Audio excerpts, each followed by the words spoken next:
أما بعد فأعوذ بالله من الشيطان الرجيم بسم الله الرحمن الرحيم أولا يرون أنهم يفتنون في كل عام مرة أو مرتين ثم لا يتوبون ولا هم يذكرون آمنت بالله صدق الله مولانا العظيم وصدق رسوله النبي الكريم ونحن على ذلك من الشاهدين والشاكرين والحمد لله رب العالمين۔ میرے محترم بزرگوں، بھائیوں اور دوستوں، قیامت کی نشانیوں سے متعلق بیان کا سلسلہ چل رہا ہے۔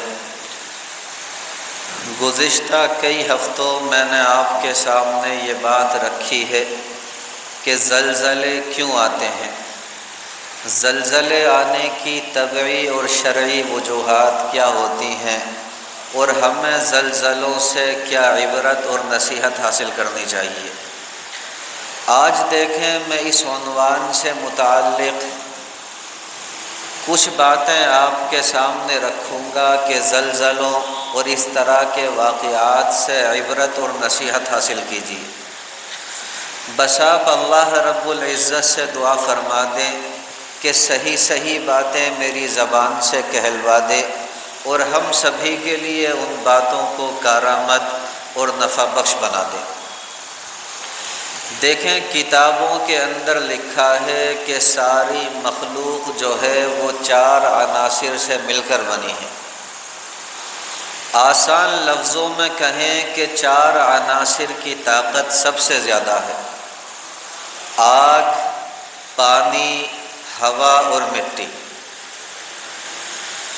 میرے پیارے بھائیوں، آگ کی طاقت کا اندازہ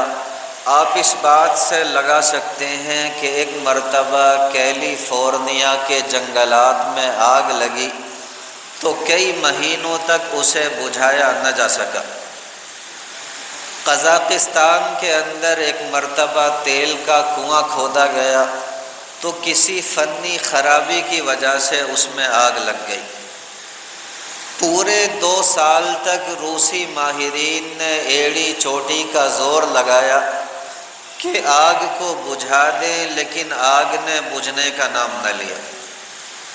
پھر انہوں نے پوری دنیا کے اندر یہ اعلان کرایا کہ جو ملک بھی اس آگ کو بجھانے میں ہماری مدد کرے گا، اس تیل کی آمدنی کا آدھا حصہ ہم اس ملک کو دیں گے۔ میرے پیارے بھائیوں، پوری دنیا کے ماہرین نے مل کر کے ایڑی چوٹی کا زور لگایا، لیکن پھر بھی آگ نے بجھنے کا نام لیا۔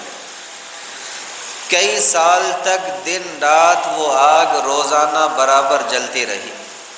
سائنسدانوں کا اور ماہرین کا کہنا تھا کہ جب تک نیچے سے تیل ختم نہیں ہوگا اس وقت تک آگ نہیں بجھے گی۔ اسی طرح دیکھیں، پانی کی طاقت کا اندازہ ہم اس بات سے لگا سکتے ہیں کہ ایک مرتبہ فرنگی ماہرین نے ٹائٹینک نامی جہاز بنایا تو انہوں نے یہ دعویٰ کیا کہ یہ جہاز نہ تو ٹوٹ سکتا ہے اور نہ ہی ڈوب سکتا ہے۔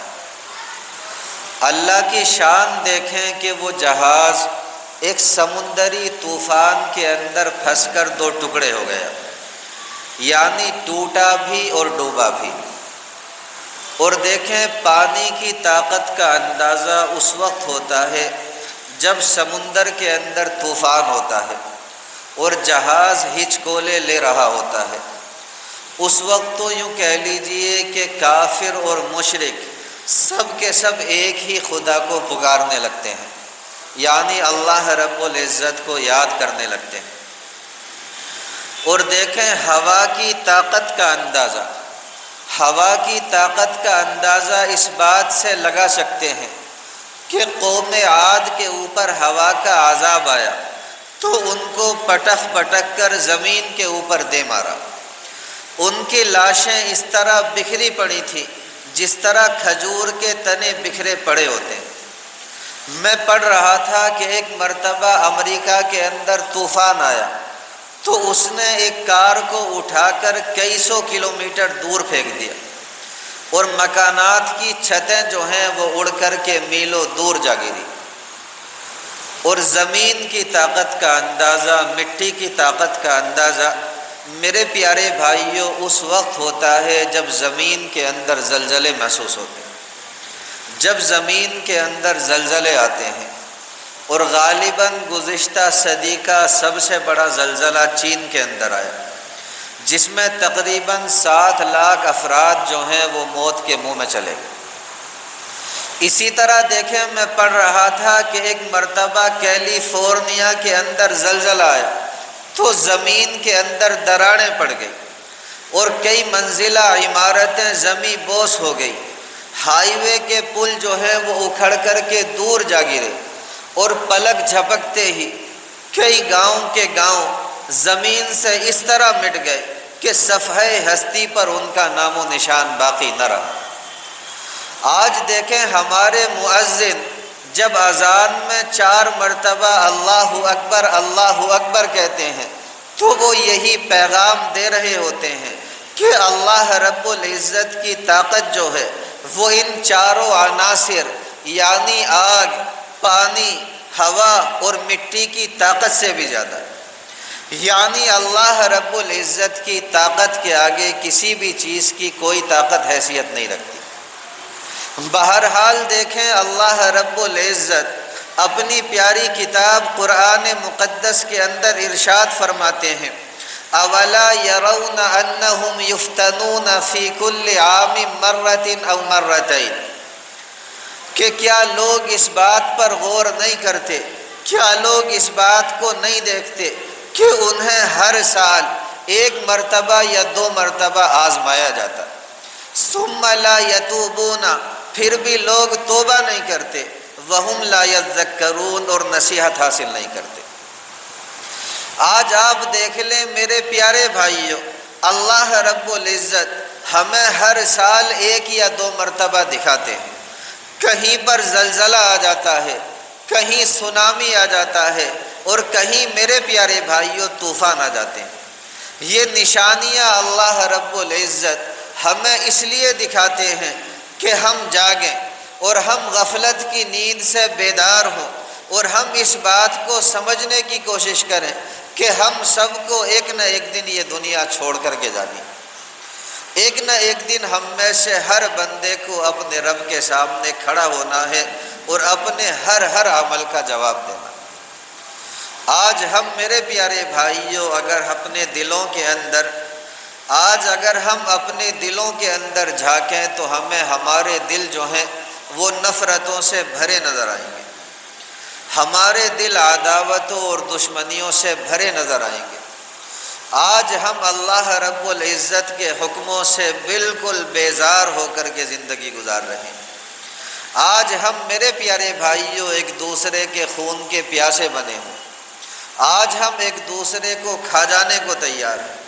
آج ہم ایک دوسرے کا حق مارنے کے لیے تیار ہیں۔ میرے پیارے بھائیوں، یہ واقعات، یہ زلزلے اس لیے آتے ہیں کہ ہم ان باتوں سے عبرت اور نصیحت حاصل کریں۔ اور دیکھیں، ہمارے بڑوں نے ایک بات کہی ہے، بڑی اچھی بات، انہوں نے فرمایا کہ نیک بخت ہوتا ہے وہ انسان، آسان لفظوں میں کہیں کہ خوش نصیب ہے وہ انسان جو دوسروں سے عبرت پکڑے، جو دوسروں سے نصیحت حاصل کرے، اور بد نصیب ہے وہ انسان، بدبخت ہے وہ انسان جو دوسروں کے لیے عبرت بنے۔ تو یاد رکھیں، ہمیں دوسروں کے لیے عبرت نہیں بننا، بلکہ ہمیں تو دوسروں کو دیکھ کر کے عبرت حاصل کرنی، دوسروں کو دیکھ کر کے نصیحت حاصل کرنی ہے۔ ہمیں اپنے اعمال جو ہیں شریعت کے، سنت کے، قرآنی احکامات کے مطابق بنانے، تاکہ ہمارا رب دنیا میں بھی ہم سے خوش رہے اور آخرت میں بھی ہم سے خوش رہے۔ تو بتائیں، آج کی اس مجلس کے اندر، آج کے اس بیان کے اندر اپنے گناہوں سے توبہ کریں گے نہیں کریں گے؟ انشاءاللہ ثم انشاءاللہ میرے پیارے بھائیوں، ہر بندہ یہ طے کر کے اٹھے کہ اللہ رب العزت سے اپنے پچھلے ہر گناہ کی توبہ کرنی ہے، اور آئندہ کے لیے یہ ارادہ کرنا ہے کہ گناہوں سے محفوظ زندگی گزاروں گا۔ اللہ رب العزت ہم سب کو گناہوں سے پاک اور گناہوں سے محفوظ زندگی نصیب فرما دے۔ یاد رکھیں اللہ رب العزت کو توبہ کا کرنا بڑا پسند ہے، اپنے گناہوں سے معافی مانگنا یہ بڑا محبوب ہے، اور جو بندہ گناہوں سے توبہ کرتا ہے وہ اللہ رب العزت کو بڑا اچھا لگتا ہے، اتنا اچھا لگتا ہے کہ سچ میں اور آپ تصور بھی نہیں کر سکتے، سوچ بھی نہیں سکتے۔ میں ایک واقعہ آپ کی خدمت میں پیش کرتا ہوں، اس سے ہمیں یہ پتہ چلے گا کہ اللہ رب العزت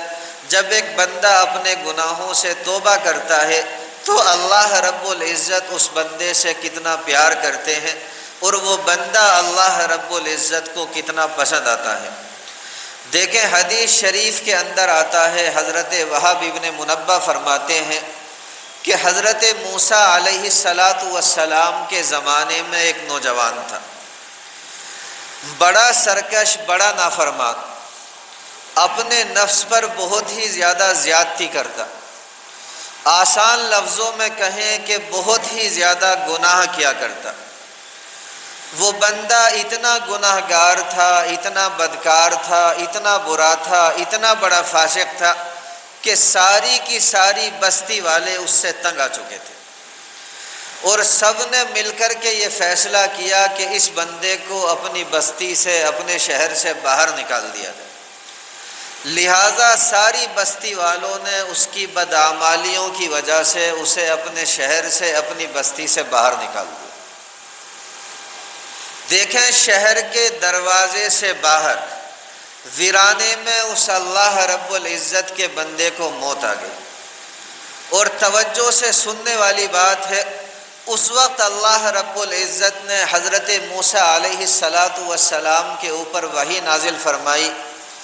اور یہ وحی نازل فرمائی کہ اے موسیٰ،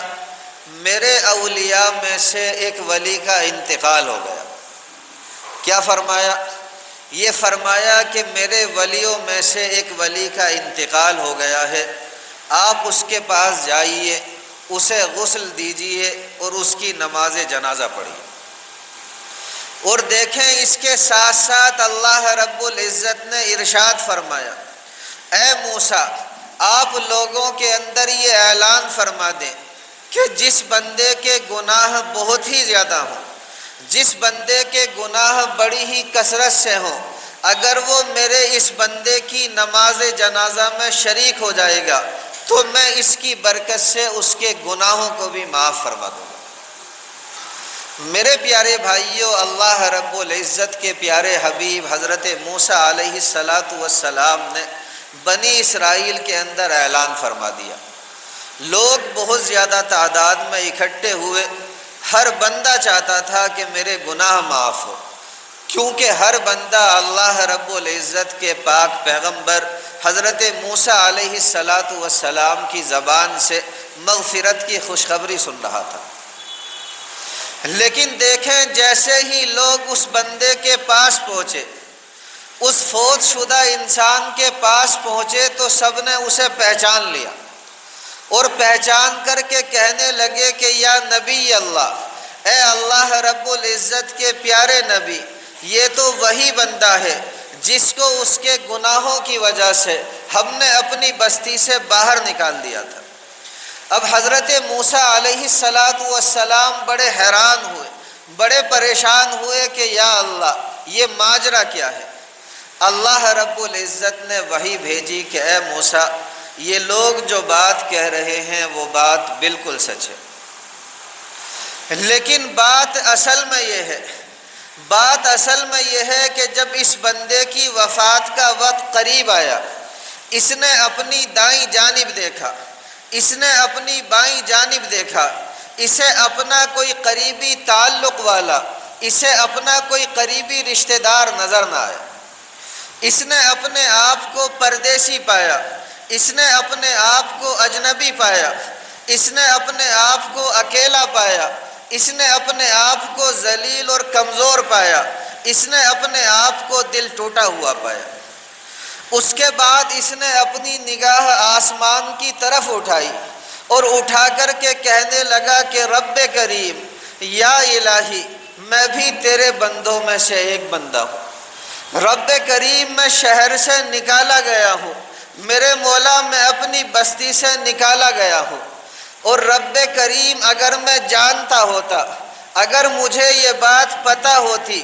کہ مجھے عذاب دینے سے تیری سلطنت میں اضافہ ہو جائے گا، یا مجھے معاف کر دینے سے تیری سلطنت اور بادشاہت کے اندر کمی آ جائے گی، تو میں کبھی بھی تجھ سے اپنے گناہوں کی مغفرت کا سوال نہ کرتا۔ رب کریم، میں نے سنا ہے کہ تو نے یہ آیت نازل کی ہے، انی انا الغفور الرحیم، کہ میں بہت ہی زیادہ مغفرت کرنے والا اور بہت ہی زیادہ مہربان ہوں۔ تو رب کریم، میرے پاس کوئی ٹھکانہ نہیں ہے سوائے تیرے، میرے پاس کوئی امید نہیں ہے سوائے تیرے، اس لیے کہتا ہوں کہ میرے مولا میری امید مت توڑنا۔ اللہ رب العزت نے حضرت موسیٰ علیہ السلام کے پاس وحی بھیجی کہ اے موسیٰ، اب بتا، کیا میں اپنے اس بندے کی بات کو رد کر دیتا، جبکہ میرا وہ بندہ پردیسی تھا، اجنبی تھا، اپنے شہر سے نکالا گیا تھا، اس نے مجھے میری رحمت کا واسطہ بھی دیا تھا، وہ میرے سامنے گڑ گڑایا بھی تھا، رویا بھی تھا، اور اس کے بعد اللہ رب العزت نے اتنی پیاری بات کہی جو میرے پیارے بھائیوں ہم سب کے ایمان کو اور بھی زیادہ تازہ کر دیتی۔ اللہ رب العزت نے ارشاد فرمایا، اے موسیٰ، مجھے تو اپنا یہ بندہ اتنا اچھا لگا، اتنا پیارا لگا کہ اگر یہ مجھ سے ساری دنیا کے گناہ گاروں کی بخشش کا سوال کرتا تو میں اس کی دعا کی برکت سے پوری دنیا کے تمام گناہ گاروں کو معاف کر دیتا۔ تو میرے پیارے بھائیوں، آپ اندازہ لگائیں کہ ایک گناہ گار بندہ جو اس قدر گناہوں میں ڈوبا ہوا تھا، لیکن جب پکے سچے دل سے توبہ کرتا ہے تو اللہ رب العزت کو اتنا پسند آتا ہے کہ اس کی وجہ سے اللہ رب العزت پوری دنیا کے گناہ گاروں کو بخشنے کے لیے تیار ہو جاتے ہیں۔ تو اگر ہم اپنے گناہوں سے اللہ رب العزت سے معافی مانگیں گے تو کیا اللہ رب العزت ہمیں معاف نہیں کریں گے؟ میرے پیارے بھائیوں، بالکل معاف کریں گے،